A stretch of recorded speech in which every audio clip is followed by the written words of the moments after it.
Hi everyone, welcome to IQ classes. Students, we know that every problem has a solution. In our last two videos, we studied about problem of excess demand and problem of deficient demand. In excess demand, aggregate demand is more than aggregate supply corresponding to full employment level. तो aggregate demand बहुत ज़्यादा increase हो जाता है. Aggregate demand increase होने से क्या हो जाता है, prices increase हो जाती हैं और यहाँ पे क्या होता है, inflationary situation arise होती है. इसी तरह से डेफिशिएंट डिमांड में when aggregate demand is less than aggregate supply corresponding to full employment level, aggregate demand बहुत ज़्यादा कम हो जाती है तो प्राइसेस भी बहुत कम हो जाती हैं, तो यहाँ पे डिफ्लेशनरी सिचुएशन अराइज होती है. इन्फ्लेशनरी सिचुएशन और डिफ्लेशनरी सिचुएशन किसी भी इकॉनमी के लिए अच्छी नहीं होती हैं. तो इकॉनमी क्या होनी चाहिए, स्टेबल इकॉनमी होनी चाहिए.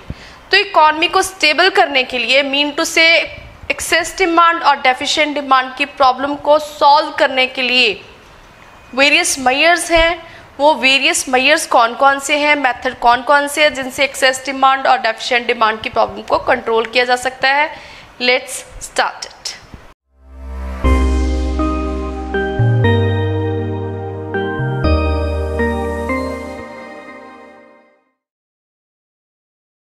Measures to control problem of excess demand and deficient demand. This question is very much important from the point of view of board exam.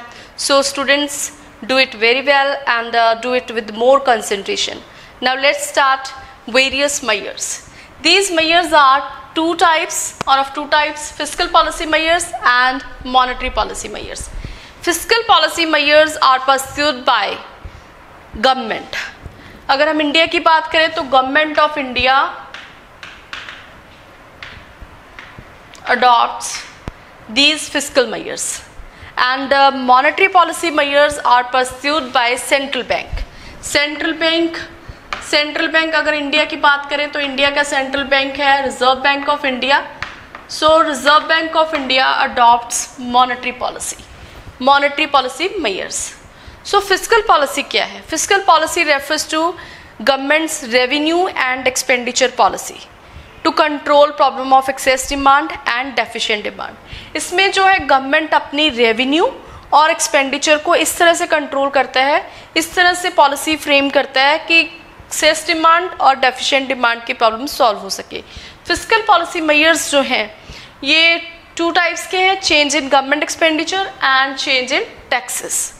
Change in government expenditure and change in taxes, ये इसके components पढ़ेंगे कैसे ये excess demand और deficient demand की problem को solve कर सकते हैं. इसी तरह से मॉनेटरी पॉलिसी मेजर्स जो हैं ये टू टाइप्स के हैं, quantitative measures and qualitative measures. We already have done it in banking chapter जहाँ पे हमने क्वेश्चन करा था कि how central bank control money supply in the economy, how central bank control credit in the economy. तो वो question similar question है, उसी को हमने यूज़ करना है, उसी से हमने problem of deficient demand and excess demand की प्रॉब्लम को सॉल्व करना है. क्वांटिटेटिव मेजर कौन कौन से हैं? Quantitative measures are bank rate, repo rate, reverse repo rate, open market operations, cash reserve ratio and statutory liquidity ratio. इसी तरह से क्वालिटेटिव मेजर्स कौन कौन से हैं? Margin requirement, moral suasion and credit rationing. Now let's see how these measures can solve the problem of excess demand and deficient demand. First of all, we are doing about problem of excess demand. excess demand की जो problem है उसको कैसे fiscal policy measures जो हैं और monetary policy measures जो हैं वो कंट्रोल कर सकते हैं. सबसे पहले बात करते हैं हम फिस्कल मेजर्स की.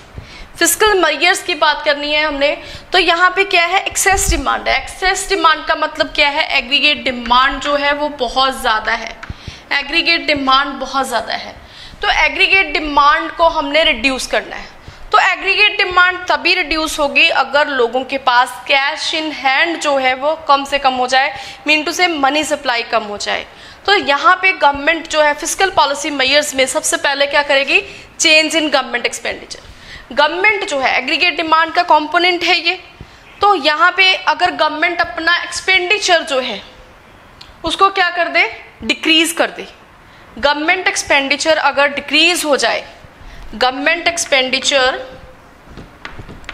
डिक्रीज हो जाए, decrease in government expenditure. Government कई टाइप्स के एक्सपेंडिचर करती है इंफ्रास्ट्रक्चर के ऊपर, mean to say specially roads, dams, bridges, flyovers and education के लिए, हेल्थ के लिए, लोगों की वेलफेयर के लिए कई टाइप्स के एक्सपेंडिचर करती है। तो गवर्नमेंट अगर जो अपने अनप्रोडक्टिव वर्क्स हैं उनके ऊपर अगर खर्चा कम कर दे तो वो मतलब एग्रीगेट डिमांड कम हो जाएगी। इससे गवर्नमेंट अगर अपना खर्चा कम कर देगी तो एग्रीगेट डिमांड जो है वो कम हो जाएगी। एग्रीगेट डिमांड कम होने से क्या होगा, प्रॉब्लम ऑफ एक्सेस डिमांड जो है वो सॉल्व हो जाएगी। सो पहला जो मेजर है वो क्या है, decrease in government expenditure. Access demand की प्रॉब्लम को सॉल्व करने के लिए गवर्नमेंट एक्सपेंडिचर को क्या करना पड़ेगा, डिक्रीज करना पड़ेगा। इसी तरह से चेंज इन टैक्सेस, गवर्नमेंट अगर टैक्सेस को क्या कर दे, टैक्सेस को इंक्रीज कर दे, increase in GST specially tax आ गया, तो इंक्रीज इन टैक्सेस। अगर टैक्सेस इंक्रीज हो जाते हैं, अगर टैक्सेस इंक्रीज हो जाते हैं तो लोगों की जो डिस्पोजेबल इनकम है वो क्या हो जाएगी, कम हो जाएगी। डिस्पोजेबल इनकम कम होने से उनकी जो डिमांड है, उनकी जो मार्जिनल प्रोपेंसिटी टू कंज्यूम है वो कम हो जाएगी।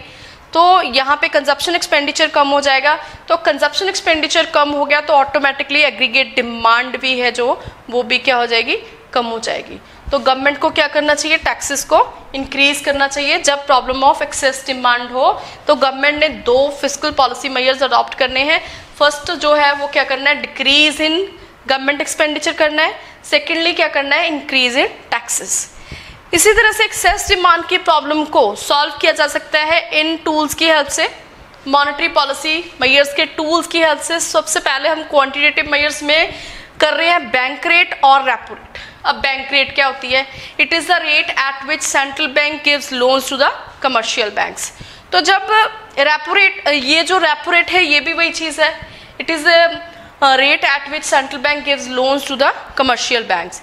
लेकिन ये जो बैंक रेट होता है ये कमर्शियल बैंक्स की लॉन्ग टर्म नीड्स के लिए लोन प्रोवाइड किया जाता है, और रेपो रेट जो होता है वो क्या करता है, सेंट्रल बैंक कमर्शियल बैंक्स को स्मॉल मतलब कह सकते हैं शॉर्ट पीरियड के लिए लोन्स प्रोवाइड करता है। तो ये दोनों सिचुएशन में अगर बैंक रेट और रेपो रेट को इंक्रीज किया जाए, बैंक रेट और रेपो रेट को क्या कर दिया जाए, इंक्रीज कर दिया जाए। बैंक रेट और रेपो रेट को अगर इंक्रीज किया जाता है तो इससे क्या होगा, जो कमर्शियल बैंक्स हैं वो क्या है, कम लोन लेंगे, क्योंकि बैंक रेट इंक्रीज हो जाएगी। तो जो कमर्शियल बैंक्स हैं उनकी जो कैपेबिलिटी है मिनटू से वो कम लोन लेंगे, उनको ये महंगा पड़ेगा तो वो कम लोन लेंगे और वो अपना इंटरेस्ट रेट बढ़ा देंगे। इंटरेस्ट रेट जब बढ़ जाएगा तो वो लोग जो हैं, जनरल लोग जो कमर्शियल बैंक से लोन लेते हैं वो भी क्या लेंगे, कम लोन लेंगे। तो कम लोन लेने से क्या होगा, लोगों के पास कैश इन हैंड कम आएगा, मीन टू से मनी सप्लाई क्या हो जाएगी, कम हो जाएगी, और लोगों के पास कैश इन हैंड कम होगा। कैश इन हैंड कम होने से क्या होगा, एग्रीगेट डिमांड जो है यानी उनकी कंजप्शन जो है वो कम हो जाएगी। तो एग्रीगेट डिमांड ऑटोमेटिकली कम हो जाएगी। एग्रीगेट डिमांड कम होगी तो एक्सेस डिमांड की प्रॉब्लम जो है वो सॉल्व हो जाएगी। तो फर्स्ट पॉइंट क्लियर हो गया आपको, बैंक रेट और रेपो रेट को क्या किया जाएगा, इंक्रीज किया जाएगा एक्सेस डिमांड की प्रॉब्लम को सॉल्व करने के लिए। इसी तरह से जो थर्ड पॉइंट है हमारा वो है reverse repo rate. Reverse repo rate, reverse repo rate को भी क्या किया जाएगा, इंक्रीज किया जाएगा। अब ये रिवर्स रेपो रेट क्या होती है, इसमें क्या होता है कि जितने भी कमर्शियल बैंक्स के पास सरप्लस फंड्स होते हैं वो as a loan, commercial banks जो हैं वो जो अपने सरप्लस फंड्स हैं एज ए लोन वो किसको देते हैं, सेंट्रल बैंक को देते हैं। सेंट्रल बैंक उसके बदले में उनको क्या देता है, मतलब उसके बदले में उनको इंटरेस्ट रेट देता है। तो वो जो है रिवर्स रेपो रेट में, रिवर्स रेपो रेट को क्या कर दिया जाता है, बढ़ा दिया जाता है। तो सेंट्रल बैंक जब इस रेट को बढ़ा देता है तो कमर्शियल बैंक्स अपने सरप्लस फंड्स जो हैं वो ज़्यादा से ज़्यादा सेंट्रल बैंक के पास रखते हैं, क्योंकि उनसे उनका क्या होता है, प्रॉफिट होता है। और उनके पास जो लोन्स देने के लिए, जनरल लोगों को लोन्स देने के लिए पैसा कम हो जाता है, तो वो क्या है, जनरल लोगों को लोन्स कम देते हैं, तो फिर लोन्स कम हो जाएंगे तो कैश इन हैंड लोगों के पास कम जाएगा, तो मनी सप्लाई कम हो गई, तो इससे क्या होगा, प्रॉब्लम ऑफ एक्सेस डिमांड जो है सॉल्व हो जाएगी, मतलब एग्रीगेट डिमांड कम हो जाएगी। इसी तरह से फोर्थ पॉइंट है हमारा open market operation. Open market operations क्या है, sale and purchase of securities, sale and purchase of securities by the central bank on behalf of government. So क्या होता है कि यहाँ पे sale and purchase of securities होती है, तो यहाँ पे गवर्नमेंट आरबीआई जो है वो क्या करेगा, सिक्योरिटीज की सेल करेगा, सिक्योरिटीज की करेगा sale, sale of securities. Government securities की सेल करेगा, जब गवर्नमेंट सिक्योरिटीज की सेल करेगा तो लोग उन सिक्योरिटीज के बदले आरबीआई को क्या देंगे, कैश दे देंगे, तो लोगों के पास कैश कम हो जाएगा, मीन टू से मनी सप्लाई कम हो जाएगी, तो मनी सप्लाई कम हो जाएगी, ऑटोमेटिकली उनका कंजप्शन एक्सपेंडिचर कम हो जाएगा, एग्रीगेट डिमांड कम हो जाएगी, problem of excess demand control हो जाएगी। इसी तरह से जो नेक्स्ट पॉइंट है वो हमारा है cash reserve ratio, CRR। CRR क्या होता है कि जो कमर्शियल बैंक्स हैं अपना जो मिनिमम डिपॉजिट्स हैं उनको क्या करना होता है, कमर्शियल बैंक्स को आरबीआई के पास वो डिपॉजिट्स डिपॉजिट करना पड़ता है, मीन टू से उनकी जब क्राइसिस की पोजीशन होती है तो आरबीआई उनको उसी में से लोन्स प्रोवाइड कर देता है। कैश रिजर्व रेशो क्या है, minimum percentage that has to be kept by commercial banks in the central bank. तो कमर्शियल बैंक्स को अपना पैसा एज अ CRR कहाँ पे रखना पड़ता है, सेंट्रल बैंक के पास। तो ये जो CRR है ये भी कौन डिसाइड करता है, आरबीआई। तो अगर गवर्नमेंट जो है, आरबीआई जो है अपनी CRR को बढ़ा दे, कैश रिजर्व रेशो को इंक्रीज कर दे, अब क्या होगा, कमर्शियल बैंक्स को ज़्यादा से ज़्यादा पैसा सेंट्रल बैंक के पास रखना पड़ेगा, तो सेंट्रल बैंक के पास जितना ज़्यादा पैसा रखेगा तो कमर्शियल बैंक्स के पास लोन देने के लिए पैसा कम बचेगा, लोगों को लोन कम दिया जाएगा, लोगों के पास कैश इन हैंड कम हो जाएगा, इससे क्या हो जाएगा, problem of excess demand solve हो जाएगी। इसी तरह से नेक्स्ट जो है वो है SLR, statutory liquidity ratio. Statutory liquidity ratio क्या होती है, the minimum amount that has to be kept itself by the commercial banks. तो कमर्शियल बैंक्स ने कुछ पैसा अपने पास भी रखना होता है, वो क्यों रखना होता है कि लोग जो है विड्रॉल कराने के लिए अपना पैसा आते हैं तो फिर उनको वो पैसा देना पड़ता है। तो ये जो है अगर ज़्यादा पैसा कमर्शियल बैंक्स अपने पास रखेंगे तो लोन्स कम देंगे, लोन्स कम प्रोवाइड करेंगे तो लोगों के पास कैश इन हैंड कम जाएगा, तो लोगों की जो डिमांड है वो कम होगी, एग्रीगेट डिमांड कम होगी, तो एक problem of excess demand solve हो जाएगी। फिर इसके बाद बारी आती है क्वालिटेटिव मेजर्स की। क्वालिटेटिव मेजर्स क्या है, जिसमें आरबीआई जो है डायरेक्शन देता है कि मनी सप्लाई को कैसे कंट्रोल करना है। मतलब जो क्वांटिटेटिव मेजर्स हैं इसमें क्या होता है कि परसेंटेज बता देती है आरबीआई, मीन टू से इससे मनी सप्लाई को डायरेक्टली कंट्रोल किया जाता है। इसमें जो मनी सप्लाई को इनडायरेक्टली कंट्रोल किया जाता है बाय गिविंग डायरेक्शंस। सो यहाँ पे पहली पॉइंट है मार्जिन रिक्वायरमेंट। मार्जिन रिक्वायरमेंट क्या होता है, difference between the property value and the loan granted. जो आरबीआई है वो क्या करता है, मार्जिन रिक्वायरमेंट को अगर बढ़ा दे, मार्जिन रिक्वायरमेंट को बढ़ा दे, मार्जिन रिक्वायरमेंट को अगर बढ़ा देगी, मतलब क्या है कि अगर आपने कोई सिक्योरिटी का लोन लेना है, मतलब आपने किसी सिक्योरिटी के बदले में लोन देना है, अगर सिक्योरिटी की वैल्यू जो है वो 1 करोड़ है और लोन आपको मिल रहा है वो 80 लाख, तो ये क्या है, मार्जिन रिक्वायरमेंट का जो डिफरेंस है वो 20 लाख का हो गया। अगर ये मार्जिन रिक्वायरमेंट जो है बढ़ा दे, मीन टू से 1 करोड़ की प्रॉपर्टी है, लोन आपको क्या मिले 70 लाख मिले, तो 30 जो लाख है वो बढ़ गए, मीन टू से अब डिफरेंस बढ़ गया। तो अगर डिफरेंस बढ़ गया मीन टू से अब लोन कम मिल रहा है, लोन जितना कम मिलेगा लोगों के पास कैश उतना ही कम होगा, तो कैश जितना कम होगा उतनी क्या होगी, डिमांड कम होगी, तो एग्रीगेट डिमांड जो है वो कम हो जाएगी, एक्सेस डिमांड की प्रॉब्लम सॉल्व हो जाएगी। मॉरल सॉल्यूशन क्या होता है, policy of persuasion and pressure.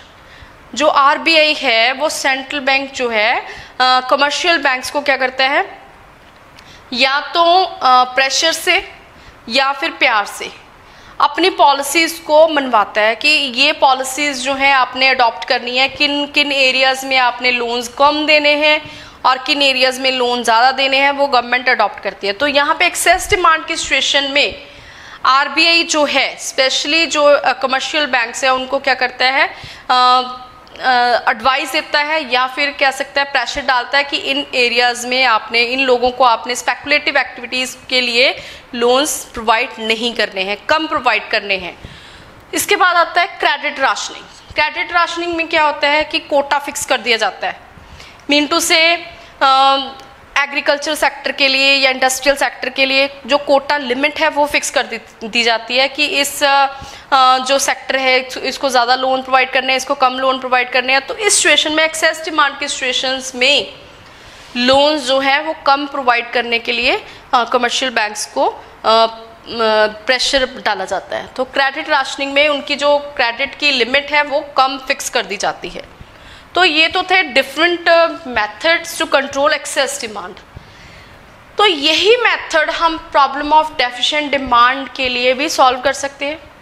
ये बिल्कुल जितने हमने ये मेजर्स करे हैं, जिन जिन चीज़ों को हमने राइज करा है उनको आप क्या कर दो, डिक्रीज कर दो, और जिनको हमने डिक्रीज करा है उनको राइज कर दो, तो प्रॉब्लम ऑफ डेफिशिएंट डिमांड भी अपने आप सॉल्व हो जाएगी। तो प्रॉब्लम ऑफ डेफिशिएंट डिमांड क्या है, अब हमने क्या करना है, मेजर्स ऑफ एक्सेस डिमांड है, अब क्या करना है, measures of deficient demand, measures of deficient demand.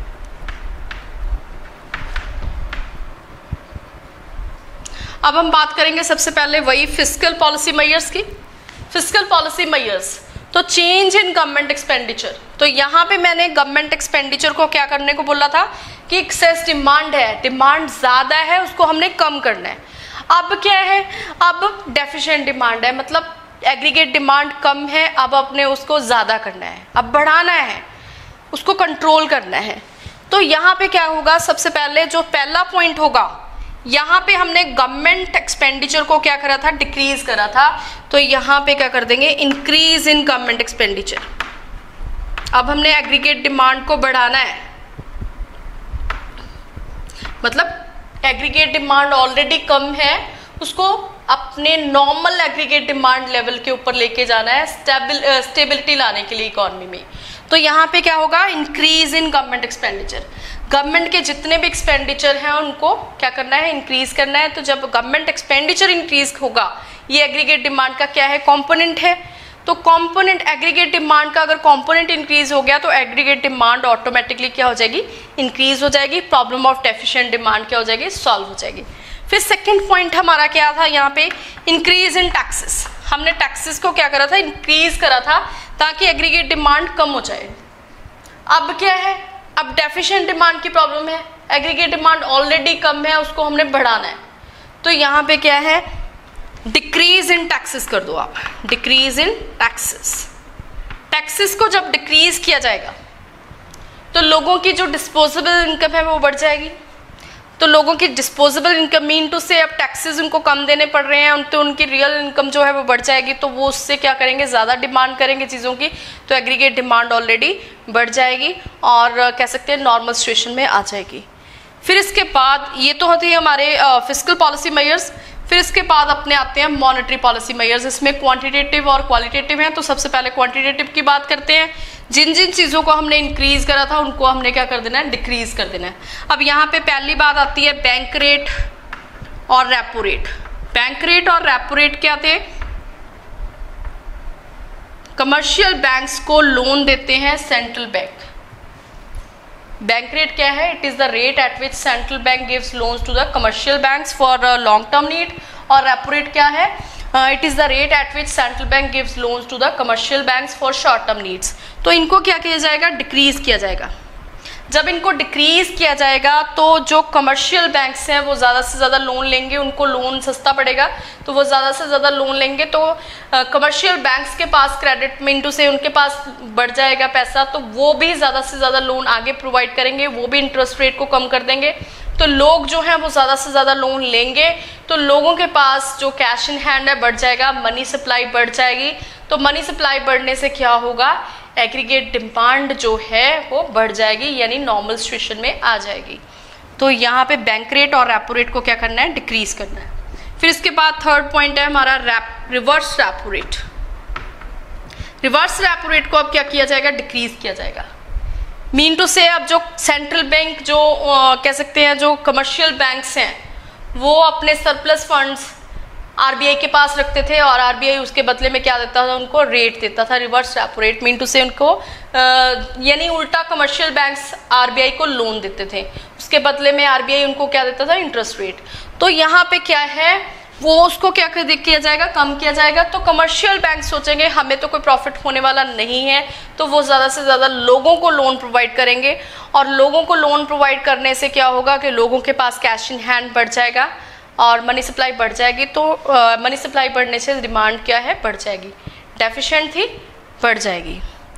फिर इसके बाद फोर्थ पॉइंट है open market operation. Open market operation में अब ओपन मार्केट ऑपरेशन क्या होता है, sale and purchase of securities. अब यहाँ पे सेल ऑफ सिक्योरिटीज हुई है जब एग्रीगेट डिमांड क्या थी, एक्सेस डिमांड थी, मतलब एग्रीगेट डिमांड बहुत ज्यादा थी, तो सेल ऑफ सिक्योरिटीज हुई थी। यहाँ पे क्या करेंगे, अब डेफिशिएंट डिमांड की सिचुएशन में क्या करेंगे, सिक्योरिटीज की परचेज करेंगे, परचेज ऑफ सिक्योरिटीज।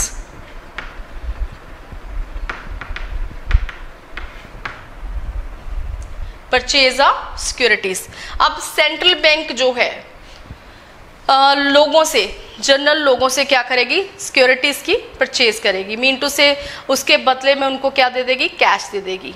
तो सिक्योरिटीज लोगों के पास हैं, अब सेंट्रल बैंक सिक्योरिटीज उनसे बाय कर लेगा तो उसके बदले में उनको क्या कर देगा, कैश दे देगा। तो कैश लोगों के पास बढ़ जाएगा, कैश लोगों के पास बढ़ने से उनकी डिमांड जो है वो बढ़ जाएगी। Then next fifth point is CRR, cash reserve ratio. It has to be lowered by the central bank. Central bank इसको लोअर करता है, इसको रिड्यूस करता है। इससे क्या होगा, credit creation power of commercial banks क्या हो जाएगी, इंक्रीज हो जाएगी। तो इससे क्या होगा कि मनी सप्लाई जो है ज़्यादा बढ़ जाएगी। मनी सप्लाई बढ़ने से क्या होगा, कैश इन हैंड जो है ऑटोमेटिकली बढ़ जाएगा और एग्रीगेट डिमांड जो है वो बढ़ जाएगी और excess deficient demand can be corrected. तो इससे डेफिशिएंट डिमांड की प्रॉब्लम को करेक्ट किया जाएगा। इसके बाद नेक्स्ट पॉइंट है SLR, स्टैट्यूटरी लिक्विडिटी रेशियो। इसको भी क्या किया जाएगा, डिक्रीज किया जाएगा। It has to be lowered by the central bank. तो यहाँ पे कमर्शियल बैंक्स जो है वो अपने पास पैसा कम रखेंगे, जो कि उन्होंने अपने पास डिपॉजिट ज़्यादा से ज़्यादा रखना होता है, अब क्या रखेंगे, कम रखेंगे, क्योंकि अब किस सिचुएशन में है, डेफिशिएंट डिमांड की प्रॉब्लम है। तो कमर्शियल बैंक्स को अपने पास क्या रखना है, कम पैसा रखना है। तो स्टैट्यूटरी लिक्विडिटी रेशियो को कम कर दिया तो कम पैसा रखेंगे, तो इससे क्या होगा, जो उनकी क्रेडिट क्रिएटिंग पावर है वो बढ़ जाएगी। मीन टू से ज़्यादा लोन ग्रांट करेंगे और मनी सप्लाई इंक्रीज हो जाएगी और problem of deficient demand can be corrected. Next जो इम्पॉर्टेंट जो मेजर्स हैं वो क्या है, क्वालिटेटिव मेजर्स हैं। क्वालिटेटिव मेजर्स में सबसे पहले बात होगी मार्जिन रिक्वायरमेंट की। अब मार्जिन रिक्वायरमेंट जो है, मार्जिन रिक्वायरमेंट जो है वो क्या है, difference between the value of property and the loan granted. अब ये डिफरेंस को क्या किया जाएगा, कम किया जाएगा। पहले 1 करोड़ के लोन के बदले में 70 लाख प्रोवाइड किया था, अब क्या किया जाएगा, सपोज करो 90 लाख प्रोवाइड किया गया है। तो मार्जिन रिक्वायरमेंट ये जो डिफरेंस है वो क्या हो, कम हो जाएगा। तो कम होने से क्या होगा, मनी सप्लाई इंक्रीज हो जाएगी। मनी सप्लाई इंक्रीज होने से जो डेफिशिएंट डिमांड है, प्रॉब्लम है, वो क्या हो जाएगी, करेक्ट हो जाएगी। इसके बाद जो नेक्स्ट पॉइंट है that is moral suasion. Moral suasion क्या होता है, policy of persuasion and pressure.